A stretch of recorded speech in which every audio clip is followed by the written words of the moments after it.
ನಾನು 3 ಜನಕ್ಕೆ ಮಶ್ರೂಮ್ ದಮ್ ಬಿರಿಯಾನಿಯನ್ನು ಯಾವ ರೀತಿ ಮಾಡಬೇಕು ಮತ್ತು ಅದಕ್ಕೆ ಏನೇನು ಬೇಕು ಅನ್ನೋದನ್ನು ತೋರಿಸ್ಕೊಡ್ತೀನಿ, ಬನ್ನಿ ನೋಡೋಣ. ನಾನು ಮೊದಲಿಗೆ 1.5 ಪಾಕೆಟು ಮಶ್ರೂಮನ್ನು ತೊಗೊಂಡು ಈ ರೀತಿ ಸಣ್ಣ ಸಣ್ಣದಾಗಿ ಕಟ್ ಮಾಡ್ಕೊಂಡಿದ್ದೀನಿ. ಅದೇ ಥರ 2 ದಪ್ಪ ಈರುಳ್ಳಿಯನ್ನು ಈ ರೀತಿ ತೆಳ್ಳಗೆ ಉದ್ದಕ್ಕೆ ಕಟ್ ಮಾಡ್ಕೊಂಡಿದ್ದೀನಿ. 1/4 ಪಾವು ಅಕ್ಕಿಯನ್ನು ತೊಗೊಂಡಿದ್ದೀನಿ.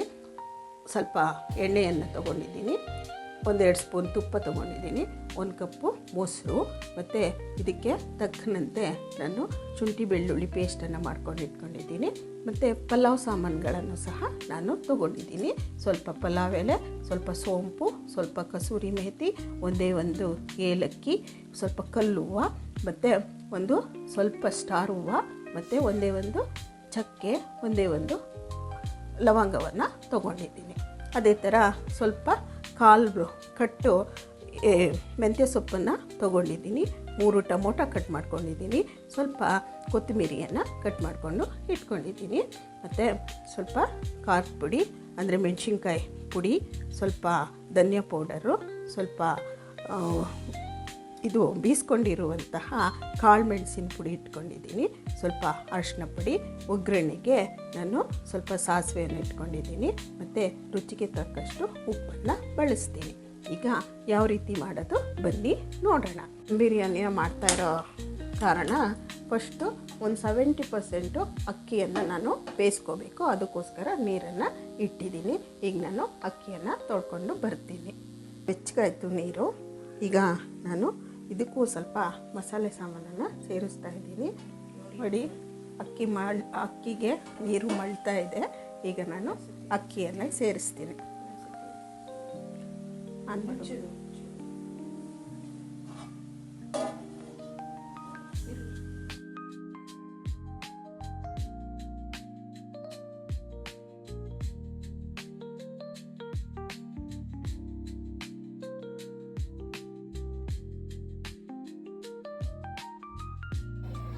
ನೋಡಿ, ಈಗ ನಾನು ಪಕ್ಕದ ಸ್ಟವ್ಗೆ ಇದನ್ನು ಶಿಫ್ಟ್ ಮಾಡ್ತಾ ಇದ್ದೀನಿ. ಈಗ ನಾನು ಆ ಸ್ಟವಲ್ಲಿ ಅದನ್ನು ತೋರಿಸ್ತೀನಿ. ಮೊದಲಿಗೆ ತಪ್ಪಲೆಯನ್ನು ಇಟ್ಕೊಳ್ಳೋಣ. ನೋಡಿ, ತಪ್ಪಲೆ ಸ್ವಲ್ಪ ದಪ್ಪ ಇರೋದು ಇಟ್ಕೋಬೇಕು. ಅದಕ್ಕೆ ನಾನು ಕುಕ್ಕರನ್ನು ಇಟ್ಕೊಂಡಿದ್ದೀನಿ. ನಿಮ್ಮ ಮನೇಲಿ ಬೇರೆದಕ್ಕೆ ದಪ್ಪ ತಳ ಇರುವಂಥ ಪಾತ್ರೆ ಇದ್ದರೆ ಅದನ್ನು ಯೂಸ್ ಮಾಡ್ಬೋದು.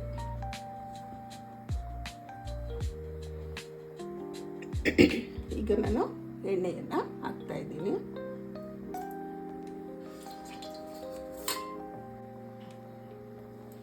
ಎಣ್ಣೆ ಕಾಯ್ದ ಮೇಲೆ ಸ್ವಲ್ಪ ಸಾಸಿವೆಯನ್ನು ಸೇರಿಸ್ಕೊತಾ ಇದ್ದೀನಿ.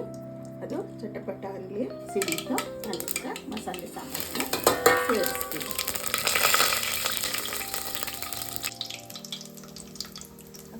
ಅದಾದಮೇಲೆ ನಾನು ಈರುಳ್ಳಿಯನ್ನು ಸೇರಿಸ್ತಾ ಇದ್ದೀನಿ.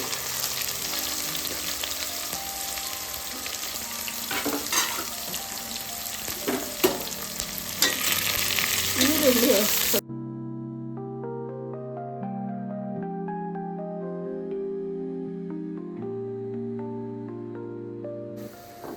ನೋಡಿ, ಈಗ ಅಕ್ಕಿ 70% ಬೆಂದಿದೆ.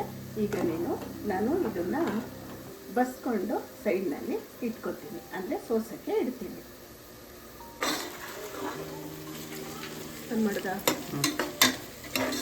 ನೋಡಿ, ಎಷ್ಟು ಚೆನ್ನಾಗಿ ಬ್ರೌನ್ ಕಲರು ಬಂದಿದೆ. ಈರುಳ್ಳಿ ಬೆಂದಿದೆ. ಈಗ ನಾನು ಇದಕ್ಕೆ ಟೊಮೊಟೊನ ಸೇರಿಸ್ತೀನಿ.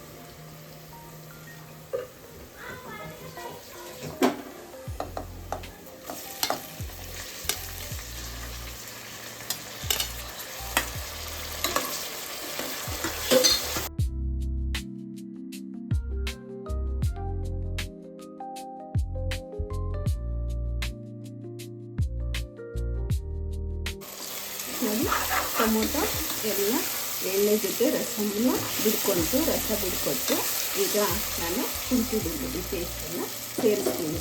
ಈ ರೀತಿ ರಸ ಬಿಟ್ಕೊಂಡ್ರೆ ಟೇಸ್ಟು ಚೆನ್ನಾಗಿ ಬರುತ್ತೆ ಬಿರಿಯಾನಿಗೆ. ಈಗ ನಾನು ಶುಂಠಿ ಬೆಳ್ಳುಳ್ಳಿ ಪೇಸ್ಟನ್ನು ಸೇರಿಸ್ತಾ ಇದ್ದೀನಿ.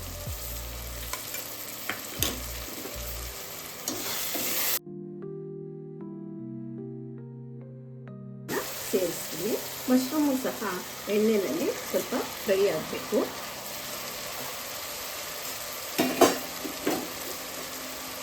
ಮಶ್ರೂಮ್ಗೆ ಉಪ್ಪಿಡ್ಕೊಳ್ಳಿ ಅಂತ ಹೇಳಿಬಿಟ್ಟು ಸ್ವಲ್ಪ ಉಪ್ಪನ್ನು ಸೇರಿಸ್ತೀನಿ.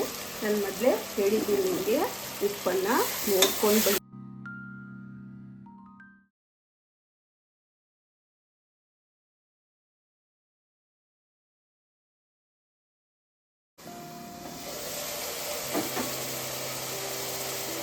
ನೋಡಿ. ಮಶ್ರೂಮು ಎಣ್ಣೆಯಲ್ಲಿ ಎಷ್ಟು ಚೆನ್ನಾಗಿ ಬಾಡ್ಕೊಂಡಿದೆ, ಎಣ್ಣೆ ಜೊತೆ ಅದನ್ನು ಸಹ ಮಿಕ್ಸ್ ಆಗಿದೆ. ಈಗ ಎಣ್ಣೆನಲ್ಲೇ ನಾವು ಚೆನ್ನಾಗಿ ಬಾಡಿಸ್ಬೇಕು, ಯಾಕಂದರೆ ಕುಕ್ಕರನ್ನು ಕೂಗ್ಸಲ್ಲ. ಅದಕ್ಕೋಸ್ಕರ ಎಣ್ಣೆನಲ್ಲೇ ನಾವು ಇದನ್ನು ಬೇಯಿಸ್ಕೋಬೇಕು. ಎಷ್ಟು ಚೆನ್ನಾಗಿ ಬೆಂದಿದೆ ನೋಡಿ ನಮ್ಮ ಮಶ್ರೂಮ್. ಇದಾದಮೇಲೆ ನಾನು ಮೆಂತ್ಯ ಸೊಪ್ಪನ್ನು ಸೇರಿಸ್ತಾ ಇದ್ದೀನಿ. ಅದ್ರ ಜೊತೆ ಸ್ವಲ್ಪ ಕುಯ್ಕೊಂಡಿರುವಂತಹ ಕೊತ್ತಂಬರಿಯನ್ನು ಸಹ ಸೇರಿಸ್ತಾ ಇದ್ದೀನಿ. ಸ್ವಲ್ಪ ಹಾಗೆ ಇಟ್ಕೊತೀನಿ, ಏಕೆ ಅಂತ ನಿಮ್ಗೆ ಆಮೇಲೆ ಗೊತ್ತಾಗುತ್ತೆ. ಈಗ ಮೆಂತ್ಯ ಸೊಪ್ಪು, ಕೊತ್ತಂಬರಿ ಸೊಪ್ಪನ್ನು ಸಹ ಎಣ್ಣೆಯಲ್ಲಿ ಬಾಡಿದೆ. ಈಗ ನಾನು ಅದಕ್ಕೆ ಮೊಸರನ್ನು ಸೇರಿಸ್ತೀನಿ.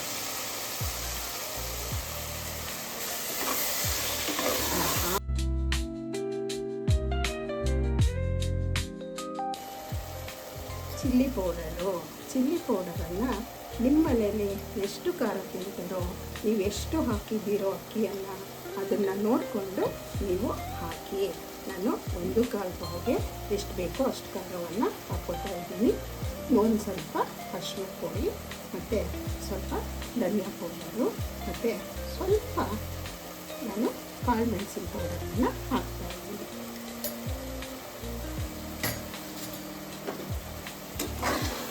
ಹಾಕ್ಬಿಟ್ಟು ಚೆನ್ನಾಗಿ 2 ನಿಮಿಷ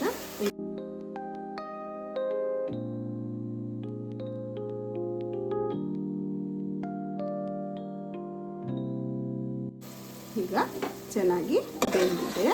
ಈಗ ನಾನು ಸಪ್ರೇಟಾಗಿ ಬೇಯಿಸ್ಕೊಂಡು ಇಟ್ಟಿದ್ನಲ್ವ ಅಕ್ಕಿನ, ಅನ್ನನ 70% ಬೇಯಿಸ್ಕೊಂಡಿತ್ತಲ್ವ, ಅದನ್ನು ಇದಕ್ಕೆ ನಾನು ಟ್ರಾನ್ಸ್ಫರ್ ಮಾಡ್ತೀನಿ. ಟ್ರಾನ್ಸ್ಫರ್ ಮಾಡೋಕ್ಕಿಂತ ಮುಂಚೆ ನಾನು ಸ್ಟವನ್ನು ಆಫ್ ಮಾಡಿಬಿಡ್ತೀನಿ. ಈಗ ನಾನು ಇದನ್ನು ಸೇರಿಸ್ಕೊತೀನಿ. ಸೇರಿಸಾದ್ಮೇಲೆ ತಿರುಗಬಾರ್ದು, ಹೇಗೆ ನಾವು ಹಾಕ್ತೀವೋ ಹಾಗೆ ಬಿಟ್ಬಿಡ್ಬೇಕು. ಬಿಟ್ಟು ಆದಮೇಲೆ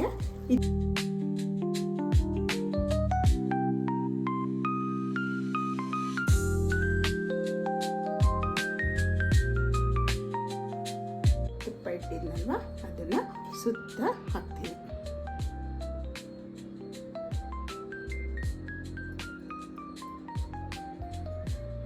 ಮತ್ತು ಕೊತ್ತಂಬರಿ ಇಟ್ಕೊಂಡಿದ್ನಲ್ವ, ಏನಕ್ಕೆ ಅಂತ ಹೇಳ್ತೀನಿ ಲಾಸ್ಟ್ಗೆ ಅಂತ ಹೇಳಿದ್ನಲ್ಲ ನಾನು. ನೋಡಿ, ಇದಕ್ಕೆ ಈ ರೀತಿ ಸೇರಿಸ್ಬೇಕು. ಇದಾದಮೇಲೆ ನೋಡಿ, ಸ್ಟವನ್ನು ಹಚ್ಕೊಬೇಕು, ಸಿಮ್ಮಲ್ಲಿ ಇಡಬೇಕು. ನಾವು ದಮ್ ಬಿರಿಯಾನಿ ಮಾಡ್ತಾ ಇರೋದ್ರಿಂದ ಹೆಂಚಿನ ಮೇಲೆ ನಾನು ಇಟ್ಕೊತೀನಿ ಪಾತ್ರೆಯನ್ನು. ಈ ಪಾತ್ರೆಯನ್ನು ಇಟ್ಕೊಂಡ್ಬಿಟ್ಟು ತಟ್ಟೆಯನ್ನು ಮುಚ್ಚಿ ಇದ್ರ ಮೇಲೆ ಏನಾದರೂ ಭಾರವಾದ ವಸ್ತುವನ್ನು ಇಡಬೇಕು. ನಾನು ಈ ಕುಟಾಣಿಯನ್ನು ಇಡ್ತಾ ಇದ್ದೀನಿ.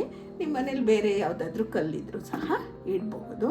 ಇದು 15 ನಿಮಿಷ ಬೇಯಬೇಕು. ಇದು ಸಣ್ಣಗಿನ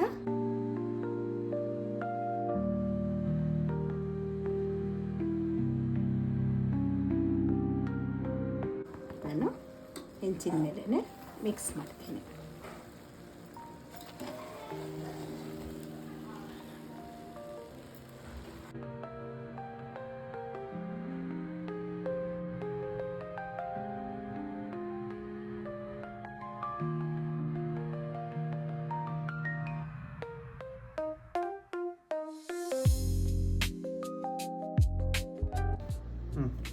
ನೋಡಿ, ಚೆನ್ನಾಗಿ ತಿರುವಿದ್ದೀನಿ. ಎಷ್ಟು ಉದ್ರವಾಗಿ ಆಗಿದೆ. ನಾನು ಇದಕ್ಕೆ